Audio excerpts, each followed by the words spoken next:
Hey world, it's me, Elle. So I just came back from a boutique yoga class, which is a high intensity yoga class. Shout out to my friend Elise. I'm gonna have to drop her picture with this video so that you guys, if you're in the DFW area, because it's amazing. Opens up all your chakras, just makes you feel sexy and strong.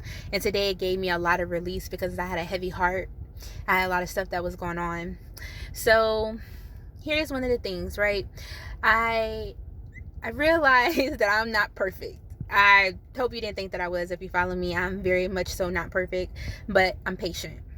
And so what do I mean when I say that I'm not perfect, but I'm patient? It means that I still know who I am at every stage of my life. I know my self-worth. I know that I'm enough. I'm more than enough. I speak life. I am a strong alchemist. I manifest greatness on a daily basis.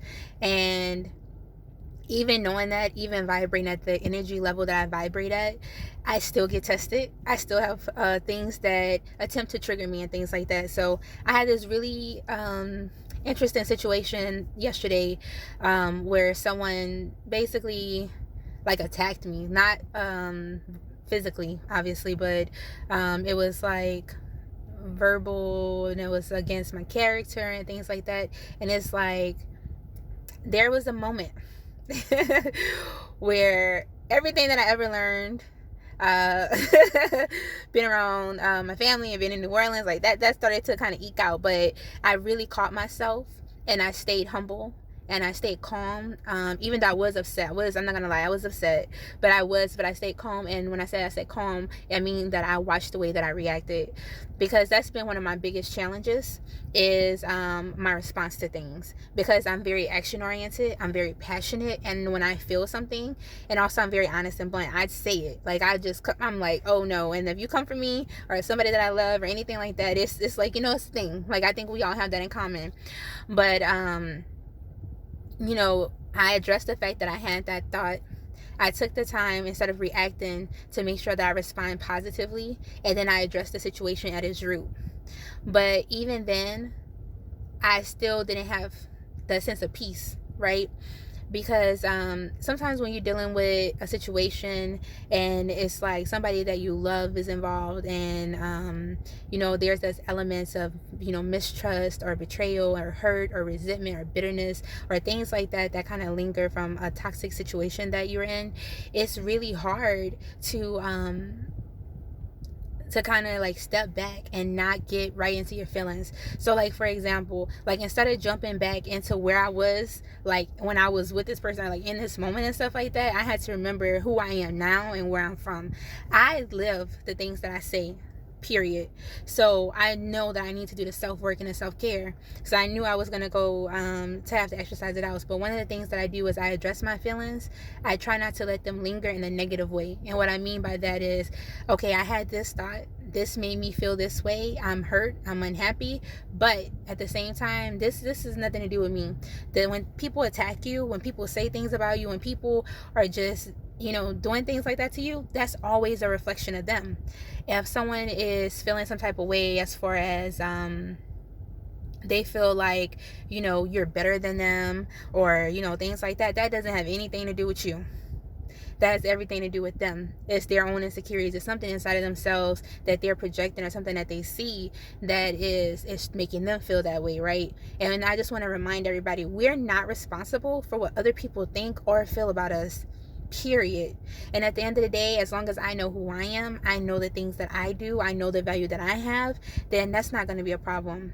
It gave me opportunity because I don't know if you guys know this, but I'm divorced, and dealing like with spouses or doing things like that, it's already hard, because there's years of history there. There's going to be years of memories, good, bad. It's going to be some trauma, it's going to be some hurt, it's going to be some pain, but it really all still comes back down to you, how you respond. So even though I was kind of like a little bit hard on myself, like, I shouldn't even had that thought in the first place. I was like, you know what? Hold up. Congratulations. Because I had the thought, but I didn't act on it. And anybody who knows me, like, sometimes the stuff pops into my head, it comes straight out of my mouth. That's why I don't rehearse these videos. That's why I just say what I feel like saying, because, like, I know who I am and where I'm coming from, right? But, like, actually taking that time to really, to love on myself and say, damn girl, look at you, like you have grown, you have so much growth. But am I perfect? Nah, not fam, not at all. Not perfect. You know, I still did it did kind of challenge my energy a little bit, because you know I'm always about protecting my energy, but at the same time I responded appropriately. I reacted fast in order to get myself, I reacted to the thoughts that I was having. I realigned myself to be back to where I was, and then I was able to ultimately let it go. And with that being said, let me tell you something else. I know everybody is like on this no friends thing, like I don't need friends and people is all of this and people is all of that, but I'm just gonna say, stop. Don't believe the hype. Don't let the world make you out to be against everybody else and things like that, because I have just like, I manifest great people into my life. I manifest great relationships, and I don't have any intentions. I don't go out like, oh, I'm trying to meet somebody, I'm trying to have a new best friend. But like God, the source, universe, whatever you want to call it, has always placed good people in my life. And if I had that type of closed off mentality, that hurt mentality, like I can't trust people, I can't do this, then I would have missed out on so many valuable relationships.